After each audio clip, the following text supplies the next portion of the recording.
Et bienvenue dans cette nouvelle émission dédiée, comme à chaque fois, à l'actualité du MMA. On commence tout de suite avec celui qui sera notre main event du week-end, le Brésilien Gilbert Burns, qui fera face à l'invaincu Michael Morales. Alors il faut savoir que Gilbert Burns avait senti que son prochain adversaire serait sûrement un jeune espoir qui monte. Il hésitait entre Prates ou Morales. Finalement, ce sera Morales. Et première question du journaliste que j'ai trouvé assez bonne, assez légitime, n'est-il pas déçu, Gilbert Burns, de combattre à l'Apex? On le sait, à l'Apex, il n'y a pas ou très peu de public, et au vu de sa carrière, on pourrait s'attendre à le retrouver plutôt sur des pay-per-view ou sur des fight nights avec du public. Réponse assez simple du Brésilien. Il faut savoir que le combat a déjà été décalé plusieurs fois. Il avait été question de l'UFC Miami, pay-per-view pour le coup, puis du Fight Night à Kansas City, et en Iowa, et enfin il aurait pu combattre le week-end dernier lors de l'UFC 315 au Canada. Ça n'a pas été le cas, ce qui est d'après lui un mal pour un bien. Bien sûr, être de la partie à l'UFC 315 lui aurait donné une très belle exposition, mais au Canada, il y a pas mal de taxes à payer, et un de ses entraîneurs avait un problème pour obtenir le visa. Donc ça va se passer à Vegas, à l'Apex, certes, mais il n'y a pas de problème de taxes, il n'y a pas de problème de visa. Et puis, comme il l'ajoute, je suis sur 3 défaites consécutives et on m'offre un main event, donc je ne vais pas me plaindre. Et puis, l'important, c'est surtout de prouver que j'ai encore ma place parce que je suis passé totalement au travers de mon dernier combat, une défaite contre Sean Brady, je le rappelle. Il indique aussi qu'il y a eu un petit problème ce jour-là au niveau de la pesée et qu'il savait donc en amont du combat que ça allait être très compliqué, mais il ne veut rien enlever à son adversaire qui, pour le coup, a livré une très bonne performance. Concernant son adversaire du week-end, Morales, il le dit, il est jeune, il est fort physiquement, il a une grande allonge, il frappe fort, son jab est très efficace et sa takedown defense est de très haut niveau, mais je suis impatient de tenter de lui voler son invincibilité et d'essayer bien sûr de résoudre le puzzle. Et puis une autre question que j'ai beaucoup aimée, tu as une carrière énorme quand tu es Gilbert Burns, tu as affronté énormément de personnes, tu sais gérer la pression, mais malgré tout, est-ce qu'il y a un jour où la pression a été vraiment très forte, peut-être un peu d'angoisse, peut-être un peu d'appréhension? Il répond que oui, ça lui est arrivé 2 fois. La première fois lorsqu'il a affronté le champion, lorsqu'il a eu sa chance à la ceinture face à Kamaru Usman, et la seconde face à Khamzat Chimaev. Pourquoi? Tout simplement parce qu'il savait qu'il n'avait pas l'avantage en lutte dans ce combat, et que donc ça allait très certainement pour lui se passer debout. On le sait, quand tu maîtrises le mieux la lutte, c'est toi qui décides si ça va se passer au sol ou debout. Là, il avait plutôt intérêt à rester debout, donc on lui a enlevé son arme principale, le jiu-jitsu brésilien. Par contre, il l'indique aussi, lorsque je les ai touchés pour la première fois et que j'ai vu leur regard changer, j'ai vu qu'ils commençaient à me respecter, ça a été une très bonne sensation. Je rappelle quand même qu'il avait perdu, malheureusement, ces 2 combats-là. Et la dernière fois qu'on l'a vu, je l'ai dit, c'était au mois de septembre, une défaite. Depuis, il a pris le temps de soigner quelques blessures et surtout de travailler sur lui, de se réinventer et de faire un peu le ménage dans sa vie privée pour se reconcentrer à 100% sur sa carrière. On aura l'occasion de reparler de cet événement tout au long de la semaine, bien sûr. Je voulais maintenant vous dire un mot de Kamaru Usman. On le sait, les relations entre lui et du coup l'ancien champion des poids welter, Bilal Muhammad, ne sont pas au beau fixe. On a entendu Muhammad nous expliquer qu'il avait été invité dans le podcast de Kamaru Usman et qu'il l'avait mis tellement mal à l'aise que l'épisode ne sortira jamais. Va savoir qui dit vrai et qui dit faux. Dans ce genre de situation, c'est quasiment impossible. Maintenant, ce que nous dit Kamaru Usman, c'est qu'il ne se réjouit pas de la défaite de Bilal Muhammad, que les deux ne se sont pas encore affrontés, et qu'en réalité, il lui souhaite de rebondir, de retrouver son meilleur niveau. Il pense qu'il n'est pas terminé, et lui, personnellement, ce n'est pas forcément Muhammad qu'il voulait affronter, c'est juste que ce dernier avait la ceinture, et lui, voulant récupérer la ceinture, il a poussé pour ce combat-là, mais ce n'est pas personnel contre Bilal Muhammad. Je rappelle que Kamaru Usman sera de retour lors de l'UFC Atlanta le 14 juin prochain et en cas de victoire sur Joaquin Buckley pour le coup, il serait fort possible qu'il ait de nouveau sa chance au titre.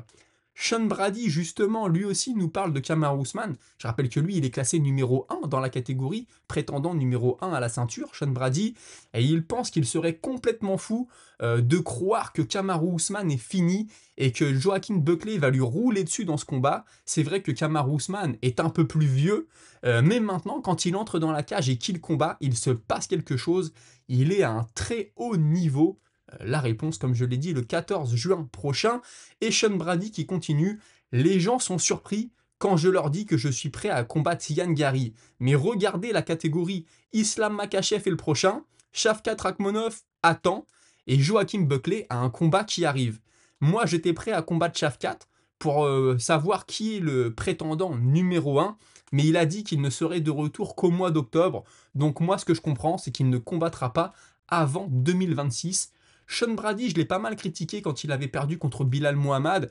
Je trouvais qu'il était à la recherche d'excuses. Voilà, c'est pas de ma faute, c'est le voyage, c'est ceci, c'est cela.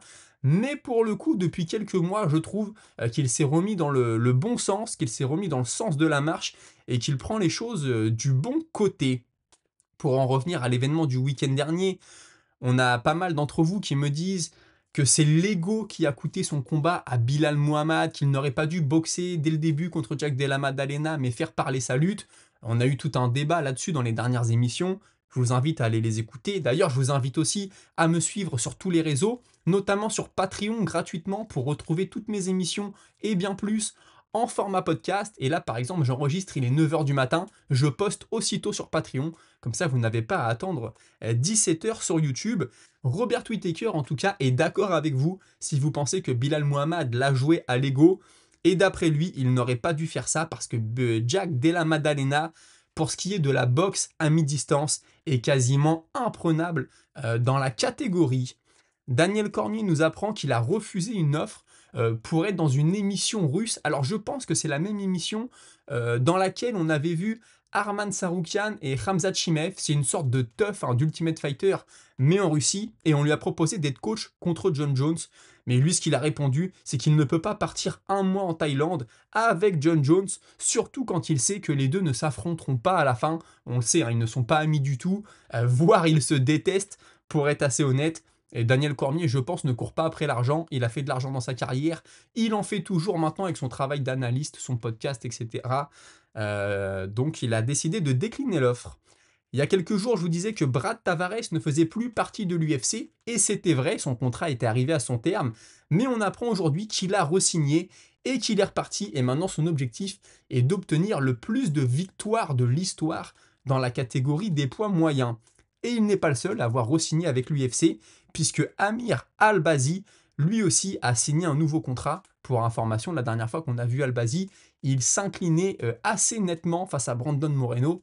N'oublions pas de préciser que c'était un retour d'une très grosse blessure et qu'il a fait partie pendant très longtemps des prétendants à la ceinture.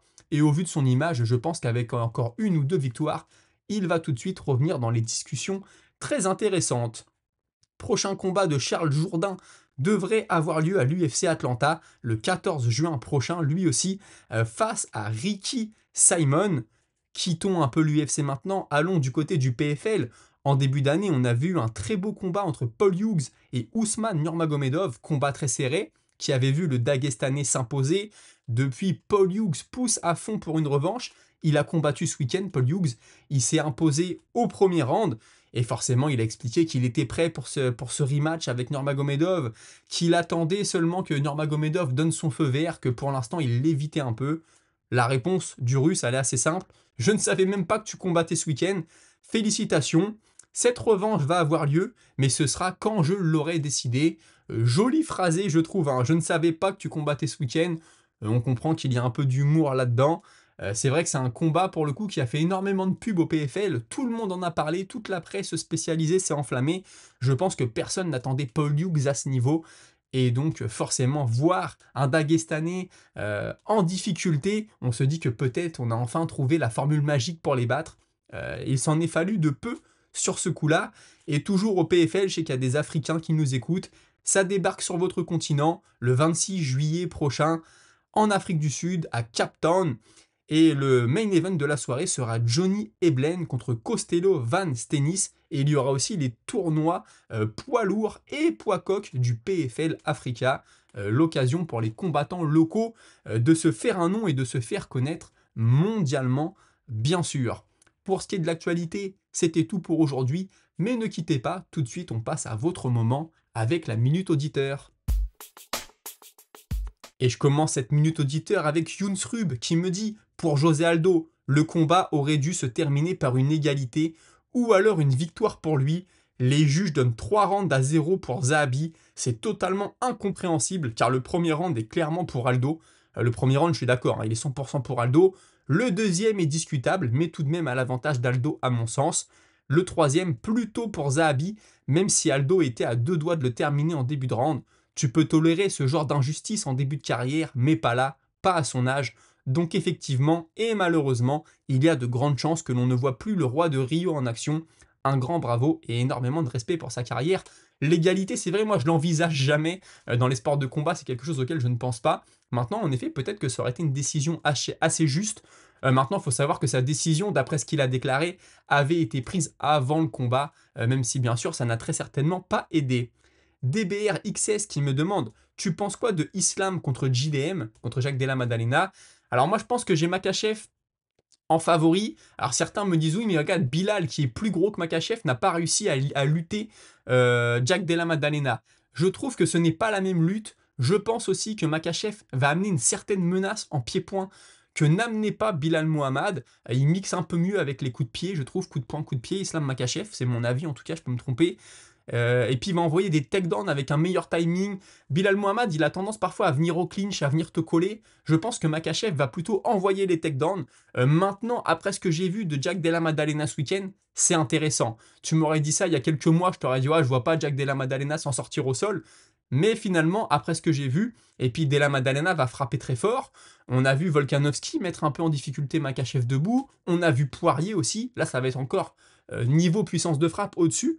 Donc pourquoi pas. Et tu me demandes la même chose pour Charles Oliveira et Ilia Topuria. Alors j'ai plutôt Topuria favori, il frappe très fort. Oliveira a tendance à prendre des coups, hein, même s'il a les mains hautes, il a la nuque assez raide, j'en ai déjà parlé plusieurs fois. Maintenant, j'ai encore des interrogations du côté du Géorgien. J'aimerais que ce combat se passe pas mal au sol, vraiment voir ce que ça vaut. Il semblerait que son niveau soit excellent à Topuria, mais contre Oliveira, on en saurait un peu plus. J'aimerais le voir sur le dos, le voir sur le dessus, voir du scramble, etc. C'est quelque chose qui m'intéresse vraiment. Et tu me demandes à quand le fast cam. C'est pas pour tout de suite, malheureusement, si tu voulais voir à quoi ressemble mon visage. Et on finit avec Noah Giraudet. Pour moi, ça sera Saint-Denis. Ce serait Saint-Denis qui devrait affronter Chandler. Alors c'est sûr que le coup de pub pour Saint-Denis serait énorme. Une victoire sur Chandler, ça serait très bon. Et puis ne serait-ce que d'avoir son nom à côté de celui de Chandler, ça serait quelque chose. Maintenant, si Benoît Saint-Denis, son prochain combat doit être à Paris, je vois pas de Chandler faire le déplacement. Est-ce que l'UFC se garde Saint-Denis pour Paris? Je ne sais pas. Mais c'est sûr que ça lui ferait un sacré coup de pub. J'y avais pas pensé. Mais ça serait une très belle opportunité pour Benoît Saint-Denis, bien sûr. Les amis, c'était tout pour aujourd'hui. Merci d'avoir suivi. On se retrouve très prochainement pour une nouvelle vidéo d'actualité MMA. C'était le moment MMA. N'hésitez pas à me suivre, notamment sur Patreon, gratuitement, je le rappelle. Salut!